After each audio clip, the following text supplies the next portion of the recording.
pukul 5 pagi, tidur Saka terusik dengan suara berisik dari arah kamar mandi. Pria itu terbangun dan menoleh ke samping. Betapa terkejutnya dia ketika tidak mendapati Stella di sana. Seketika pria itu langsung terbangun. Dia melompat dari kasur dan langsung pergi menuju kamar mandi. "Stella!" panggilnya, dan ketika sampai di kamar mandi, Saka dibuat terkejut karena mendapati Stella sedang muntah. "Hei, kamu kenapa?" tanya pria itu yang sudah terlihat panik. Dia mendekati Stella yang saat ini duduk begitu saja di atas lantai. Rasa mual yang dia rasakan seolah tidak memiliki obat, selain ingin dimuntahkan. Dan sekarang, dia berada di pinggir kloset duduk. Saka yang baru bangun, dipaksa panik. Dia bahkan tidak tahu harus melakukan apa. "Sebentar, akan kutelepon Philip," ucapnya. Namun belum sempat berlalu Stella kembali mual. Dan tentu saja, hal itu semakin membuat Saka panik. Dia menunda niatnya dan memilih untuk mendekati Stella. "Apa yang harus kulakukan?" tanyanya, berusaha untuk mencari jalan keluar.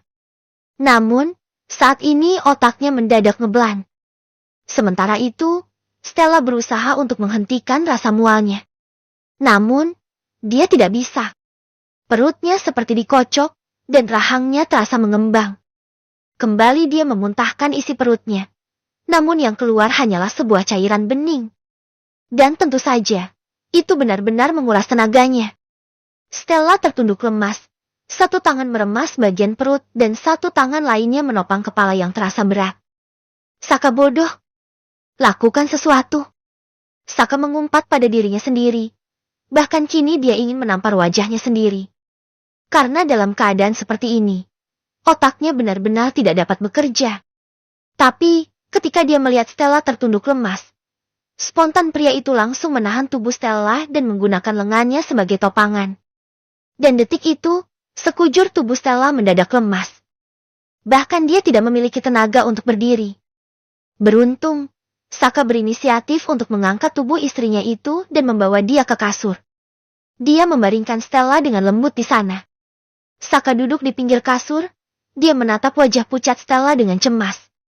Pria itu menunduk, menyeka sisa saliva yang tinggal di tepi bibir Stella. "Apa semua wanita hamil mengalaminya?" tanya Saka, karena dia terlalu awam untuk hal seperti ini. Meski lemas, Stella menganggukkan kepala. Bahkan kini, matanya sudah menyipit karena rasa pusing di kepalanya yang tidak kunjung meredah. "Akan kupanggilkan Philip," ucap Saka, karena dia benar-benar tidak tega membiarkan Stella seperti ini. Tepat saat dia ingin berdiri, Stella menarik ujung bajunya hingga menghentikan langkah pria itu. Saka kembali duduk dan memandang Stella dengan sendu. "Ada apa? Dia menyakitimu?" tanya pria itu sambil meletakkannya di atas perut Stella. Wanita itu menggelengkan kepala. Entah kenapa saat ini dia hanya ingin berdekatan dengan Saka. "Temani aku," ucapnya dengan pelan dan masih memejamkan mata. Saka paham akan permintaan itu. Dia merebahkan tubuhnya di samping Stella, lalu menggunakan tangan sebagai bantalan Stella. "Bagian mana yang sakit?" "Tidak ada. Aku hanya mual dan pusing," jawab Stella yang masih memejamkan mata dengan erat. "Aku panggilkan Philip," ucap pria itu lagi, karena dia benar-benar tidak tega melihat Stella dalam keadaan seperti ini. Tapi lagi-lagi Stella menggelengkan kepalanya. Dia berusaha membuka matanya dan menatap pria itu dengan wajah yang terlihat pucat. "Tidak perlu. Aku hanya butuh kamu," ucap Stella dengan pelan. Bahkan suaranya sampai tidak terdengar jelas. Melihat hal itu, Saka menjadi merasa bersalah. Sudah dikatakan, jika Stella adalah nyawanya. Tentu saja dia tidak akan tega membiarkan istrinya itu berada dalam kondisi seperti ini. Detik kemudian, Saka membawa Stella ke dalam pelukannya. Dia mendekap wanita itu dengan serak, seolah ingin membuat Stella merasa nyaman. Mungkin dengan seperti ini, bisa mengurai rasa mual istrinya itu. karena dia tidak tega membiarkan Stella seperti ini. Sampai akhirnya, Stella benar-benar tertidur lagi. Mual-mual, memang sangat menguras tenaganya, hingga tampak kelelahan seperti ini. Dalam hati Saka meringis pelan. Apa kehadiran calon anak mereka sangat menyiksa? Sampai membuat Stella dalam keadaan selemah ini. Sepertinya, dia memang harus menemui Philip untuk menanyakan hal ini. Dia tidak mau terjadi sesuatu yang buruk pada Stella. Tepat pukul 8, Saka sudah bersiap ingin ke kantor. Dia baru saja selesai memakai kemejanya, dan di saat yang sama Stella juga bangun. Dia sampai lupa untuk menyiapkan pakaian suaminya itu, dan memaksakan diri untuk bangun dari kasur. Saka menyadarinya, dia yang sedang mengancingkan lengan kemeja di samping sofa, akhirnya berbalik ke belakang. Buru-buru dia mendekati Stella, dan langsung menahan pundaknya dengan lembut. "Kamu mau kemana?" tanya pria itu, sambil menatap wajah Stella dengan cemas. Dia tetap saja masih pucat, meski sudah istirahat. "Aku ketiduran. Maaf sayang," gumam Stella yang merasa bersalah. Beberapa hari ini dia bahkan lupa untuk bangun lebih awal dan membiarkan Nora menyiapkan pakaian suaminya itu. Atau bahkan, Saka sendiri yang menyiapkan pakaiannya. "Tidak apa, kamu istirahatlah." Saka membantunya untuk duduk bersandar di kepala kasur. "Aku tidak akan ke kantor," sambung Saka lagi, lalu mencium punggung tangan Stella dengan lembut. "Kenapa? Aku tidak apa-apa. Sayang, kamu berangkatlah ke kantor," ucap Stella, karena dia merasa dirinya hanya mengalami mual biasa. "Aku tidak tenang meninggalkanmu, sweetheart." Mendengar ucapan lembut pria itu, malah mengundang senyum manis di bibir Stella. Dia paham bagaimana cemasnya Saka sekarang. Terlihat jelas dari ekspresi yang sudah berbeda. "Ada Zeva. Dia akan menjagaku nanti. Tapi, percayalah, aku baik-baik saja." Saka mencibikkan bibirnya. Dia masih terlalu bingung dengan situasi seperti ini. Rasanya tidak ingin meninggalkan Stella. Tapi pagi ini ada meeting yang penting yang tidak dapat ditunda. "Kamu yakin baik-baik saja?" "Iya," jawab Stella dengan cepat. Meski dia tahu suaminya itu akan sangat sulit untuk percaya. "Jadi aku ke kantor?" tanya Saka, memastikan jika Stella akan melarangnya. Tapi ternyata tidak. Dia justru menganggukkan kepala pertanda jika dirinya setuju. Saka berdiri. Dia menarik nafas sambil berusaha berpikir. Apa yang harus dia lakukan agar Stella baik-baik saja dan dia tidak khawatir? Sebenarnya, dengan keberadaan Zeva sudah cukup. Tapi, tetap saja rasanya tidak tenang. "Baiklah, jika ada apa-apa segera hubungi aku." Stella kembali menganggukkan kepala. Dia tersenyum menatap Saka yang tampak panik. Ternyata dia lucu juga jika dalam situasi seperti ini. "Aku akan pulang lebih awal. Jika butuh sesuatu, hubungi aku." Rasanya Stella sudah lelah menganggukkan kepala. Tapi, dia tetap melakukannya. Kalau tidak, dipastikan suaminya itu akan terus bicara. Saka menarik nafasnya dengan pelan, saat yang sama terdengar suara ketukan pintu. Dia menoleh ke belakang, dan mendapati Nora datang bersama nampan di tangannya. "Selamat pagi, Tuan. Ini sarapannya." Dia meletakkan sarapan di atas meja, menatanya dengan sangat rapi. Karena tadi, Saka meminta dia untuk membawakan sarapan ke dalam kamar. "Nora, tolong panggilkan Zeva." "Baik, Tuan," jawab Nora dengan cepat. Sebelum itu dia menganggukkan kepala, lalu segera pergi meninggalkan kamar. Saka kembali mendekati kasur. "Ayo aku temani sarapan," ucap pria itu, dan membantu Stella untuk berdiri. "Kamu berangkat saja, biar Nora yang menemaniku." "Aku bisa. Hari ini, ada meeting penting, bukan?" Saka menganggukkan kepalanya. Benar sekali. Karena hari ini ada meeting yang tidak dapat ditunda. Karena menyangkut kerjasama dengan perusahaan ternama yang bertujuan untuk membesarkan nama perusahaan Harris Group. Baiklah, saat jam makan siang, aku akan pulang. Ucap Saka, lalu menunduk dan mencium puncak kepala Stella. Seharusnya, pria itu tidak perlu khawatir. Karena ada Zeva yang akan selalu menemaninya di sana. Zeva bahkan sudah seperti Saka, yang selalu sigap setiap waktu. Kecupan itu berpindah ke arah bibir, hingga akhirnya berhenti dan dia bersiap untuk berangkat ke kantor. Kabari aku jika kamu kenapa-kenapa. Stella menarik nafasnya dengan pelan. Entah berapa kali lagi dia mengatakan iya pada suaminya itu. Yang sejak tadi, seolah tidak percaya dengan ucapannya. Selamat pagi, Tuan. Saka menoleh ke arah pintu dan mendapati Zeva berdiri di sana. Perasaannya sedikit lega jika sudah ada Zeva di sana. Masuklah. Meski sudah mendengar Saka yang memerintahkannya untuk masuk, tetap saja pria itu merasa canggung. Karena dia selalu mengingat ucapan Brands yang memperingatkannya untuk tidak masuk dengan sembarangan. Kau tuli. Maaf, Tuan. Ucap Zeva yang mendengar pertanyaan tajam dari Saka. Dia segera melangkahkan kakinya untuk masuk ke dalam, dan hal pertama yang dia dapati adalah kamar utama itu sangat mewah dan luas. Bahkan, Zeva sampai berpikir jika kamar itu bisa digunakan untuk bermain futsal. Kau harus bisa menjaga Stella. Apapun yang dia inginkan beritahu pada saya.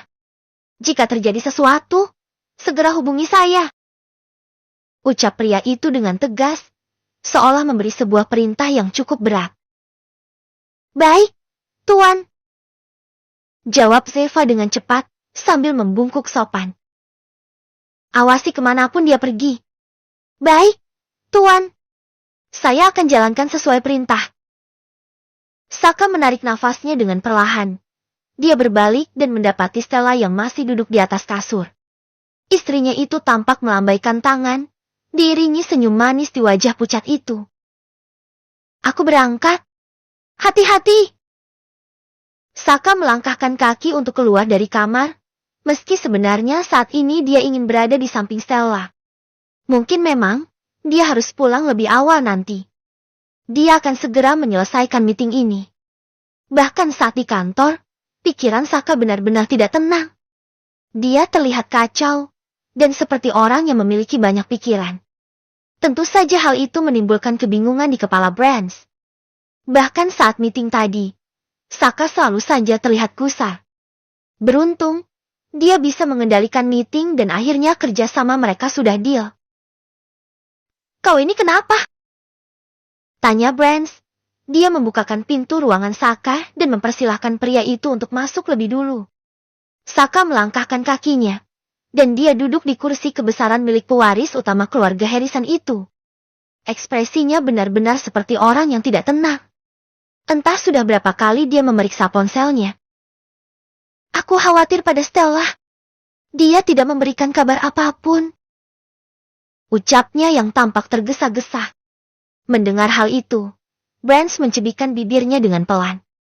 Entah kenapa, dia merasa jika Saka jauh berbeda setelah menikah dengan Stella. Ya, dia tahu ini sebuah perubahan yang baik. Tapi, tetap saja terkesan menyebalkan baginya. Kemana Saka yang selalu tenang menghadapi masalah apapun. Walaupun pada akhirnya Brands yang akan menyelesaikan semuanya. Jika dia tidak memberi kabar, itu artinya dia baik-baik saja. Ucap Brands, yang merasa tidak habis pikir dengan Saka.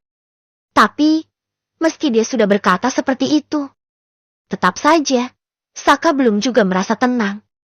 Dalam pikirannya hanya ada Stella, Stella, dan Stella. Kau tidak paham kekhawatiranku, Brands. Ucapnya dengan ringisan kecil dari bibir pria itu. Tadi pagi, Stella muntah dan keadaannya benar-benar buruk. Lagi-lagi, Brands hanya bisa menarik nafas dengan kasar. Dia menggaruk ujung hidungnya yang terasa gatal. Bukankah itu hal biasa untuk seorang wanita hamil? Saka berdecak kesal. Dr. Philip sudah menjelaskan hal itu. Tapi, tetap saja dia tidak bisa meremehkan hal ini. Dalam beberapa saat, mereka saling diam. Saka sedang sibuk memikirkan sesuatu. Sementara Brands terus memperhatikan pria itu dengan kegusarannya sendiri. Brands. Tiba-tiba dia menyebut nama Brands, seolah sedang memanggilnya. Dia menatap temannya itu dengan seksama, seolah ingin mengatakan sesuatu yang serius. Dan dijawab Brands dengan sebuah deheman singkat. Bagaimana caranya agar semua yang dirasakan Stella berpindah padaku? Seketika Brands memasang ekspresi cengeng. Dia memandang Saka dengan tatapan keheranan sekaligus kebingungan. Apa dia pikir? Brands pernah hamil? Apa ngidam itu sangat menyakitkan? Kau pikir aku pernah hamil? Tanya Brands dengan kesal. Ya, dia tahu semua hal yang dihadapi Saka akan menjadi urusannya. Tapi kenapa dia juga harus tahu bagaimana rasanya seorang wanita hamil? Mendengar jawaban itu, Saka kembali mencibikkan bibirnya. Dia menggaruk alis, seolah berusaha untuk mencari jalan keluar. Hubungi Dr. Philip. Aku ingin bicara padanya. Ucap pria itu, karena sekarang dia sudah tidak memiliki pilihan lain. Jika sampai Dr. Philip pun tidak memiliki solusi untuk, Saka akan benar-benar mengamuk. Dan sekarang, Dr. Philip sedang berada di hadapan Saka. Tentu saja sudah banyak hal yang ditanyakan oleh pria itu padanya. Jetty, apa ngidam itu sangat menyakitkan? Tanya Saka lagi, yang mengulang pertanyaan sama seperti tadi. Dr. Philip menarik nafas dengan pelan. Dia akan mencoba untuk menjelaskan semuanya pada Saka. Karena dia paham bagaimana cemasnya pria itu. Mengingat ini adalah pertama kalinya dia menjadi seorang calon ayah. Dia membutuhkan waktu untuk beradaptasi. Apalagi Saka memiliki tingkat kepanikan yang tinggi. Mual dan muntah itu hal yang wajar untuk seorang wanita yang hamil muda. Dia akan mengalaminya dalam beberapa minggu ke depan. Saka sudah tampak was-was mendengar penjelasan dari Dr. Philip, sedangkan Brands hanya menjadi pendengar di sana. Dia berdiri tepat di samping Saka. Dan tentu saja, itu sangat menyiksa. Seketika Saka dapat merasakan jantungnya melemah. Tidak terbayangkan bagaimana perasaan Stella menanggung semua itu. Yang harus Anda lakukan adalah menemani Nyonya Harrison. Berapa lama itu akan terjadi? Tanya Saka dengan cepat. Karena sudah dipastikan akan banyak pertanyaan yang dia ajukan pada Dr. Philip. Mual dan pusingnya akan berangsur mereda saat kehamilan memasuki minggu ke-14. Saka terlihat sedang menghitungnya, dan ternyata itu cukup memakan waktu yang lama. Tidak terbayangkan bagaimana tersiksanya Stella nanti. Philip. Iya, Tuan? Tanya Dr. Philip, yang terlihat begitu tenang saat duduk di hadapan Saka. Kudengar, suami juga bisa ngidam. Tanya Saka, karena dia sudah membaca dari berbagai sumber di internet. Ya, benar. Bagaimana caranya? Biar saya saja yang mengidam. Kelopak mata Dr. Philip tampak melebar. Sebenarnya dia ingin tertawa. Tapi, kalau itu terjadi, maka dia dalam masalah. Dan tidak memiliki pilihan untuk menjelaskannya dengan rinci. Agar Saka yang terlalu awam, bisa mengerti. Itu terjadi secara alami, Tuan.